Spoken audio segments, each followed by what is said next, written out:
You're listening to the Happiest Lives podcast with Jill Lillard, episode 155. Welcome to the Happiest Lives podcast, where you'll learn to think better, feel better, and become the woman God says you already are. Here's your host, Jill Lillard. Hey, everybody. Welcome back to the Happiest Lives podcast. We are closing out this series on church hurt today, and I'm really glad you're here for this one because I think this episode is the heart of the whole thing.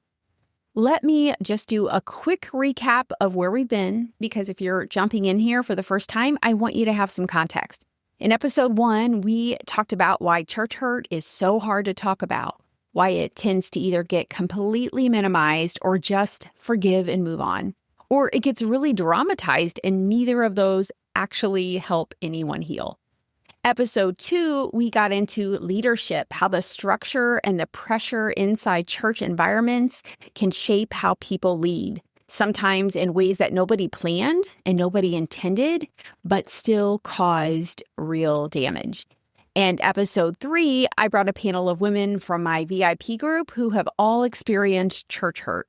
And we talked about what was happening inside of them as they went through it. Not so much what went wrong, but their internal experience, how they processed it, what they did with it. I thought they shared some really honest things that I hope were helpful and hopefully made you feel a little less alone in what you might be going through yourself. So today we're bringing it all to a head. And here's the question I want to sit with in the whole episode. Who are you becoming in the process? Because it is so easy, and I say this with so much grace because I've done this, it is so easy to get focused entirely on other people. Who's right? Who's wrong? Who should have done what differently? What should have been said? What never got said? And listen, those questions matter. We're not going to pretend they don't. But here's what I know to be true for those of us who love the Lord and are trying to actually live that out. We are always responsible for our own hearts. Always. No matter what's happening around us, no matter what has been done to us, no matter how justified our response feels, we are women who are called to live in the light, to invite God into the honest, messy, uncomfortable places and say, Lord, show me what I'm missing. Search me. Show me what's happening in here. And that is not a posture of superiority. We're not saying, well, I'm working on myself, so I'm better than them. That's not it at all. It's actually the opposite of that. It's humility. It's saying, God, I can't see everything. I don't have the full picture, including the picture of my own heart. So I'm asking you to show me. That's what transformation actually looks like. Not just changing the way we're behaving, not trying harder, but being honest before Him and inviting Him to do a work that we genuinely cannot do on our own. So that's the posture I want us to bring into this episode, okay? So I've been sitting with this question, who are you becoming in the process? And I kept coming back to a story. A very specific story from 2 Samuel chapter 13. And I want to walk through it with you because I think it shows something that would take me a really long time to explain otherwise. A story that lets you see it faster. So stay with me here. David is king at this point. He has multiple wives, a lot of kids, and if you know anything about David's family, that's a lot. There's a lot going on in that household. And the Bible does not clean it up at all, which is honestly one of the reasons I love Scripture. It is so honest about people. It does not give us sanitized heroes. It gives us real, complicated, messy human beings. Okay, so David has a son named Amnon, and Amnon develops an obsession with his half-sister Tamar. The text tells us he was so consumed with it that it was making him physically ill. His cousin Jonadab, who the Bible describes as a very shrewd man, which is not a compliment in this context, Jonadab comes up with a plan. He tells Amnon to pretend to be sick and ask David to send Tamar to make food for him. And that's what happens. Amnon pretends to be sick. David sends Tamar to his house. And then, when everyone else has left the room, Amnon rapes her. I'm not going to soften that. What he does to Tamar is violent, and it is clearly, clearly wrong. And immediately after, and this detail in the text always strikes me, it says Ammon's obsession immediately turned to hatred. He despised her, and he had her thrown out of his house. So Tamar is left outside, devastated. She puts ashes on her head. She tears her robe. She is weeping. And she goes to her full brother Absalom's house. And Absalom sees her, and he knows immediately what happened. He says, "Has Ammon, your brother, been with you?" He already knows. And he brings her in. He takes her into his home, and she lives there in Absalom's house, desolate. That's the word the text uses, desolate. Now, here's the part I want to slow down because this is where the story gets really complicated. The text says this is 2 Samuel 13:21. When David heard all these things, he was furious. He heard all these things, meaning what Ammon did to Tamar. That's what David found out about, and his response was fury. But that is where it ends. David was furious, and he did nothing. No consequences for Ammon. No accountability, nothing brought into the open. The text indicates David wouldn't punish Ammon because Ammon was his firstborn son and he loved him. Whatever the reason, nothing happened. So I just want to pause there for a minute because I think a lot of women listening to this know that feeling. Something serious happened. The person with the authority to do something found out, and they were maybe even upset about it. Maybe they even said they were upset about it, and still nothing changed. Nothing moved. No one was held accountable. That is a specific kind of pain, and it has its own weight, and it's real. So now here's Absalom. His sister has been violated. He knows what happened. David knows what happened, and it just sits there, unaddressed, unresolved. And here's what the text tells us about Absalom's response. It says he didn't say a word to Amnon, not good or bad, for 2 years, complete silence. 2 years. Now, I want you to notice something here because I think this is one of the most important details in the story. The text doesn't say Absalom went to the Lord with this. There's no Psalms he writes in the middle of it. There's no moment where we see him surrendering it, bringing it before God, crying out to him. Nothing like that. There's just silence and hatred. The text specifically says that Absalom hated Ammon because of what he had done to his sister Tamar. Silence is not the same as nothing, and sitting in hatred for 2 years is not neutral. Something is always happening in silence. And what was happening in Absalom's silence was not healing. It was building. After 2 years, Absalom arranges to have Amnon killed. So what had been sitting underneath the surface for 2 years, never talked about, never addressed, never brought to God, eventually moves into action. And when it does, it doesn't look like a conversation or a confrontation. It looks like something calculated and premeditated. Absalom flees after this. He's gone for years. He eventually comes back, but there's something between him and David that never gets repaired. Even when David finally lets him return to Jerusalem, the text says David wouldn't see Absalom's face. They don't have a real reconciliation. There's distance that just doesn't close. And then, and this is the part that really gets me, something shifts in Absalom. He starts positioning himself at the city gate.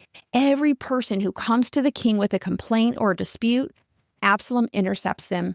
He listens to them. He tells them that their case is good and right. He says, if I were judge in this land, everyone would get justice. He is building a following, systematically, steadily, gaining the trust of the people one conversation at a time. And eventually, he stages a full coup against his own father. So the story goes, Tamar is violated. David does nothing. 2 years of silence and hatred. Ammon is killed, Absalom flees, years of unresolved distance, a surface level return with no real repair, and then a completely different kind of power play that is about way more than what happened to Tamar. Here's what I want to say. This might not be what you're expecting. Absalom was not wrong about what happened. What Ammon did was wrong. What David failed to do was wrong. Absalom's grief was real. His anger made complete sense. He saw it correctly. And it still formed something in him that he didn't intend. And that right there, that is the thing that doesn't get talked about enough when it comes to church hurt. Quick break. I want to tell you about something I'm doing on Saturday, June 27th. It's called Wholehearted. Here's the thing. Most of us have been handed two messages that don't fit together. Trust God, not your feelings. And also, your feelings matter. And nobody ever showed us how to hold both. So we end up in one of two ditches: all feelings and no movement, or all action and no heart. This workshop is about the third way. 3 hours on Zoom. We're going to walk through what it actually looks like to bring your mind, your emotions, and your will to God using the heart scan process that I've been teaching for years. If you're tired of editing parts of yourself out when you come to God, this is for you. Go to myhappyvault.com/wholehearted to sign up. I'd love to see you there.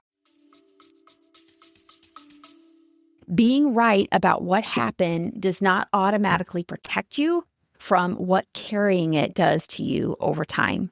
We act like it does. We think, if I can just clearly identify what went wrong, if I can name the failure accurately, if I can make sure everyone understands what should have happened, then I'll be okay. I'll be free. And there is a real value in understanding what happened truly, but understanding it is not the same thing as being free of it. Absalom understood what happened probably better than anyone in the story. He saw it clearly, and he still ended up somewhere he probably never planned to go because he carried it alone in silence without ever bringing it to the Lord. And this is where I want to get really honest with you, because I think this is the crux of the whole conversation. There is a way that staying focused on right and wrong, who should be held accountable, what justice should look like, what the church or the leader or that person should have done, can pull your eyes off Jesus. And I want to be careful here, because I know that can sound like the thing people say to avoid hard conversations. Just keep your eyes on Jesus can absolutely be used to bypass real pain. I'm not going there, but I do think that's a real danger that doesn't get named enough. You can be so focused on the wrong that was done, so consumed with making sure the right thing happens, and all of that is completely understandable. It makes total sense, and still find that somewhere along the way you've drifted. The thing you were fighting for has slowly become less about the Lord and more about being vindicated or being believed or making sure someone pays. Absalom never seemed to ask, Lord, what do you want me to do with this? There's no evidence of that in the text. He just kept his eyes on Ammon for 2 years, and then he acted. And here's what I would practically say about this. Every time you feel yourself spiraling back into the right and wrong of the situation, who should be held accountable, what the church or that leader deserves, try something. Just try it. Notice that you're there and release it to the Lord. Out loud if you need to. God, this is yours. This is your church. These are your people. You care about this more than I do. I'm giving this to you. And then ask yourself one question. What is actually mine to do here? Not what should they do, not what should the church do. What is mine to do? Maybe it's a conversation that needs to happen. Maybe it's a boundary that needs to be set. Maybe it's finding a safe person to process with. Whatever it is, do that. Do what's yours to do and then surrender the outcome, because the outcome was never yours to control. And staying stuck in the injustice of not being able to control it is a weight you were not designed to carry. Now, I want to be careful here because I can see the other ditch and I don't want to drive us into that. But when I say release it to the Lord, I'm not saying stuff it down. I'm not saying perform forgiveness because you've actually gotten there. I'm not saying pretend it didn't happen or that it didn't hurt.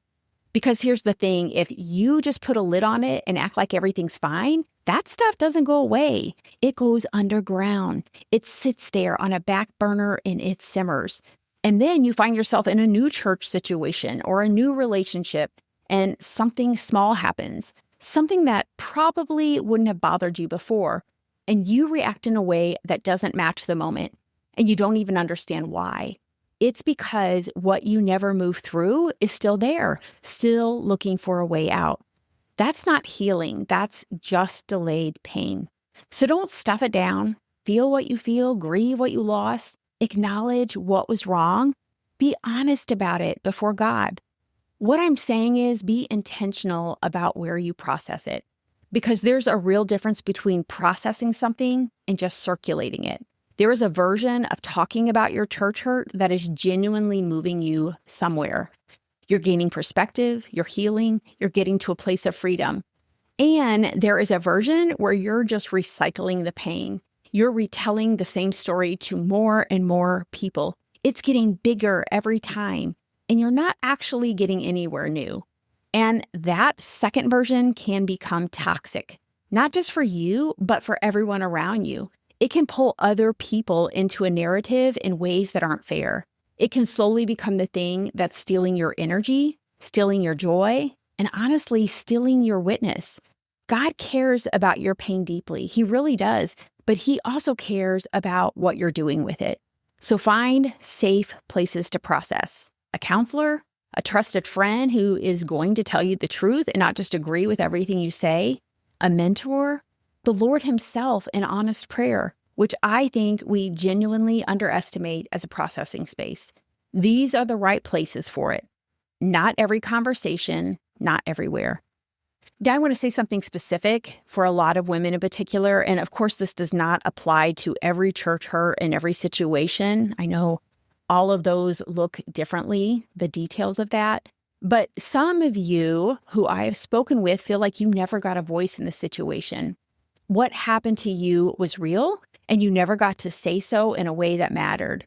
You were dismissed or talked over, or the story that got told publicly wasn't the true one. And there is something in you that is fighting for the truth to be known. And I hear that. This is not a small thing. God hears that too. But I want to gently ask if you have done what you can do, if you've had the conversations that were yours to have, if you've said the things that needed to be said, and the people who need to hear it still aren't hearing it, that is worth bringing to the Lord, because He is not wringing His hands about what happened in His church. He sees it. He's not passive about injustice. He cares about truth and righteousness in ways that go so far beyond what any of us can force into being. You can trust Him with that. You can lay down the fight to be heard and trust that God sees and that He acts and that His ways are not yours to control. That is not defeat. That is actually one of the most powerful things a woman of faith can do, to say, Lord, I've done what I can do and I trust You with the rest. Okay, so I want to pull it all together in one place. We've talked about some of these things already, but I think it's helpful to just have it laid out simply. Like, here's what this actually looks like. Number one, don't stuff it down. Be very intentional about where you take it. There's a difference between processing and circulating, and you probably already know which one you've been doing. Number two, every time you find yourself spiraling back into the right and wrong of it, pause. Ask yourself, what is actually mine to do here? And do that. And then release the rest to the Lord. That's not a one-time prayer. That's going to be a daily choice, maybe for a while. Next, look honestly at your response to the hurt, not just whether the hurt was real, but what you're doing with it. Is it moving you toward the Lord or pulling you away from Him? That question alone will tell you a lot. Also, ask the Lord to search your heart. Psalms 139. Mean it when you pray it. Give Him actual permission to show you what you might be missing about yourself in this. Because he will. He's faithful like that. And lastly, the goal isn't to minimize what happened. It's to make sure your heart doesn't become the bigger problem. Do what's yours to do and trust him with everything you can't control, which honestly is most of it. When I came back to Absalom at the end of the story, what I see is a tragedy. Not because what happened to Tamar wasn't serious, it was. Not because David wasn't wrong, he clearly was. But because Absalom, who had very legitimate reason to be grieved, carried it entirely alone. He never brought it to God. He sat in silence with his hatred for 2 years. And what grew in that silence eventually moved him so far from where he started that he ended up dead, estranged from his father, and having never found repair or peace. The tragedy isn't that he felt what he felt. It's that he carried what was never his to carry alone. And I don't want that for you. So let me close with a few questions I want you to actually take into prayer. Not just think about, bring them to Jesus and ask him to show you what's there. What still feels unresolved? And is there something in me that might be keeping it that way? Every time I think about what happened, where does my focus go? To what they did or to what the Lord might be doing? And have I found safe, healthy places to process this? Or am I just circulating it? What is actually mine to do here? And have I done it? Or have I been waiting for someone else to move first? And what would it actually look like to surrender the outcome to the Lord, not as a one-time prayer, but as an ongoing daily choice? So that's the series, 4 episodes on church hurt. What I've tried to do throughout is look at it honestly, not defensively and not cynically, to take the pain seriously and take our own formation seriously at the same time. Because we are women who love the Lord, and because we love him, we want to be transformed by him, not just in the easy places, but in the places that are hard and unresolved and feel like they may never get better. We want to be the kind of women who can sit in something painful and still say, Lord, I trust you in this. Search me, show me what I'm missing. Do what I cannot do on my own. Don't lose Jesus in this. Whatever happened, however real it was, don't let it cost you that. Draw close to him. Do what's yours to do. Surrender the rest and trust that he is at work in ways you cannot see yet. You are still becoming someone in the middle of all of it. And the woman you become on the other side of it, that matters. It matters to the Lord and it matters to everyone else he's placed in your life. That's the heart of this whole series. Thanks for being here for this one, friends. Truly, I'm glad we did it together. Come back next week as we start a new series. I'm genuinely excited about it and can't wait to talk to you more then. Don't forget to join me for Wholehearted on June 27th, a live online event for Christian women. This workshop is really about learning how to live less divided inside yourself, not having one version of yourself at church and another version spiraling in the middle of the night, not performing faithfulness while feeling disconnected from your own heart. Jesus said to love the Lord your God with all your heart, soul, mind, and strength. But many women were never taught how to actually live that way. Inside Wholehearted, we're going to talk about what it means to bring your faith and your feelings together before God in a more honest and integrated way. We'll walk through real life examples, practical application, emotional patterns, and how to stop living compartmentalized and start living with more connection. And I really do think there's something powerful about women experiencing this together. You can absolutely come on your own, or if you want to gather women in your world, your ministry, Bible study, small group, or even just a few close friends, I'll provide group discount codes and promotional materials so you can experience the workshop together and continue having these conversations long after the event is over. You can learn more and register at myhappyvault.com/wholehearted.